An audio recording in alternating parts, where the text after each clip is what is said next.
যে সাহাবীদের মধ্যে ফকিহ তবকার সাহাবী হযরত আব্দুল্লাহ ইবনে ওমর রাদিয়াল্লাহু আনহুমা এবং তাবিঈদের এক দল, ওনারা মাওলা আলী হযরত আলী রাদিয়াল্লাহু আনহু সহ সাহাবীদের এক দল, তাবিঈদের এক দল কবরস্থানে গিয়ে কোরআন পড়ছে। দলিল কি? দলিল একটা আপনাদের বলে দেই, ইমাম আবু বকর ইবনে খাল্লাল রাহমাতুল্লাহ আলাইহির কিতাবুস সুন্নাহ, কিতাবুস সুন্নাহ। আরো আছে আল কিরাআতু ইনদাল কুবুর, এই নামে একটা কিতাব আছে ইবনে খাল্লালের, আল কিরাআতু ইনদাল কুবুর। আরো আছে অনেক কিতাব, ইমাম ইয়াহইয়া ইবনে মাঈনের একটা কিতাব আছে। এই সবগুলি কিতাবে দেখা যায় মানুষ মারা গেলে কোরআন পড়া যাবে। ফতোয়ার কিতাবে হানাফি মাযহাবের আসাহ ফতোয়া এবং ইমাম শাফি, ইমাম আহমদ বিন হাম্বল, ইমাম মালিক, চার মাযহাবের সবাই বলেছে মানুষ মারা গেলে তাদের কাছে সূরা ইয়াসিন কোরআন পড়া যাবে।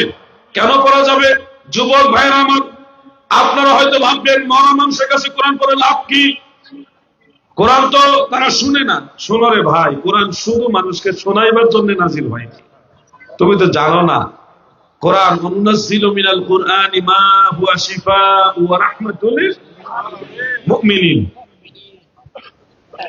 কোরআন শিফা, রোগের ঔষধ। আপনার একটা চোখ ফালাইতেছে বা একটা গায়ে জ্বর আসছে, একজনের সূরা ফাতিহা পড়ে ফু দিবেন। আরো অনেক আয়াত আছে যেগুলি পড়ে ফু দিলে আপনার রোগ ভালো হয়ে যাবে। শরীরে জিনের আসর করছে এমন আয়াত আছে, পড়ে ফু দিলে জিনে আব্বাটাইকে দূর হইব।